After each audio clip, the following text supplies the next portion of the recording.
Assalamualaikum warahmatullahi wabarakatuh. Perkenalkan, nama saya Hani, mahasiswa vokasi akuntansi 2021.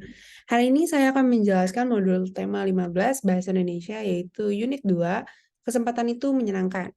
Gagasan atau pemikiran antara dua orang atau lebih terhadap suatu hal seringkali berbeda. Untuk mencapai tujuan yang sama terhadap hal yang berbeda tersebut, perlu dilakukan diskusi. Dalam diskusi akan muncul argumen-argumen, baik yang mendukung maupun yang menolak hal atau materi yang didiskusikan. Dengan diskusi akan ditemukan kesepakatan atas perbedaan terhadap hal atau materi yang sedang didiskusikan. Kita masuk ke materi pertama, pengertian teks diskusi.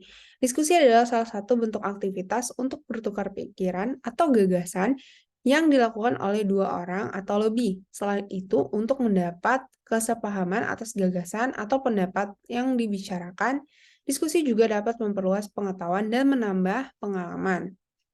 Hal apa saja di lingkungan yang bersifat aktual atau betul-betul terjadi atau sedang menjadi pembicaraan banyak orang dapat dijadikan bahan diskusi. Menurut istilah, teks diskusi adalah teks yang memberikan dua atau lebih pendapat berbeda mengenai suatu persoalan. Dua pendapat yang berbeda itu, pro dan kontra, mendukung dan menolak, mengakibatkan kedua pihak saling menyampaikan masalah yang menjadi persoalan pada diskusi.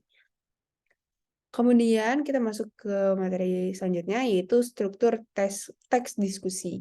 Yang pertama ada isu. Isu merupakan bagian pertama dari teks. Bagian ini berisi masalah yang akan didiskusikan secara bersama-sama atau berisi masalah yang akan didiskusikan lebih lanjut. Kemudian ada argumen mendukung. Bagian teks ini berisi argumen yang mendukung suatu hal yang menjadi pokok permasalahan.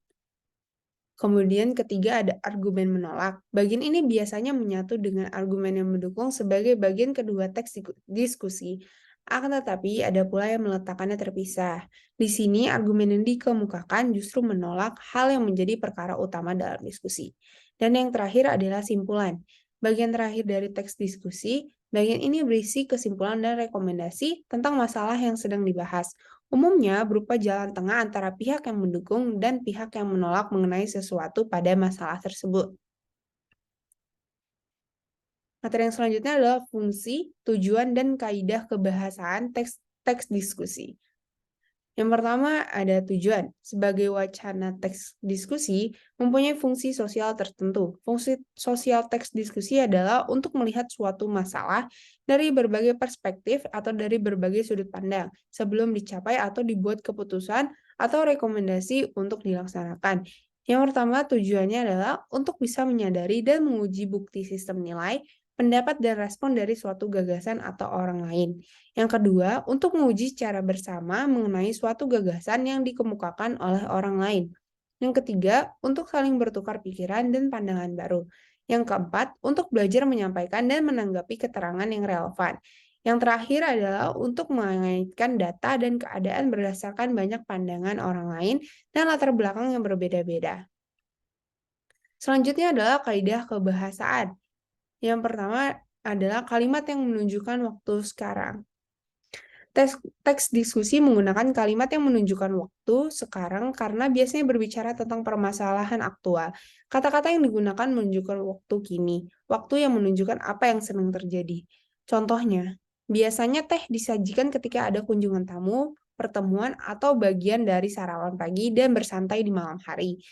Contoh yang kedua, sekarang kita memasuki zaman modern yang serba canggih. Yang kedua, ada kaidah kebahasaan yaitu kata yang mewakili pikiran dan perasaan. Kata-kata yang digunakan dalam teks diskusi mampu mewakili pikiran atau perasaan. Kata-kata tersebut membawa emosi yang berkecamuk dalam pandangan penulis. Contohnya, kafein yang terdapat dalam teh dapat mengakibatkan proses penyerapan makanan menjadi terhambat. Contoh yang kedua, banyak masyarakat yang setuju bahwa pengedar sekaligus pemakai narkoba pantas dihukum mati. Kaidah kebahasaan yang terakhir adalah modalitas. Modalitas juga dikenal dengan derajat kepastian, adalah kata yang memiliki arti kemungkinan, kenyataan, dan sebagainya yang digunakan dalam kalimat. Contohnya, pertama, narkoba mampu mempengaruhi, bahkan mengubah pola pikir penggunanya, sehingga membahayakan dirinya dan orang lain. Selanjutnya kita masuk ke cara menulis teks diskusi. Yang pertama adalah judul menarik. Contohnya, sekolah tanpa olahraga, penjara fisik. Yang kedua, kita gagal menjaga lingkungan sendiri. Kemudian ada pertanyaan retoris. Pertanyaan retoris adalah sejenis kalimat atau pertanyaan yang sebenarnya tidak memerlukan jawaban. Namun pernyataan retoris biasanya digunakan penulis atau pembicara untuk menarik perhatian orang. Contohnya, haruskah kita berhutang terus kepada bangsa asing? Contoh yang kedua, apa susahnya membuang sampah dengan benar?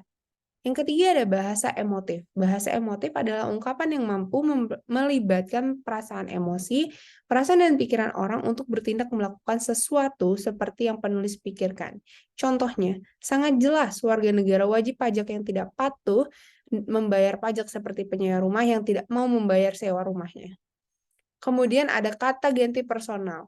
Kata ganti personal tidak hanya menunjuk atau menggantikan orang atau sejumlah orang dalam wacana, tetapi juga melibatkan pembaca sebagai orang yang terlibat dalam persoalan yang dibicarakan.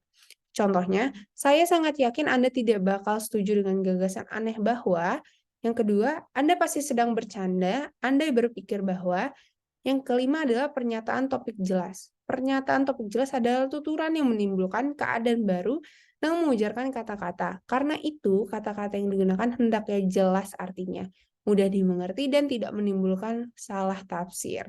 Contohnya, setiap tahun bertambah jumlah spesies hewan yang masuk dalam daftar hewan hampir punah.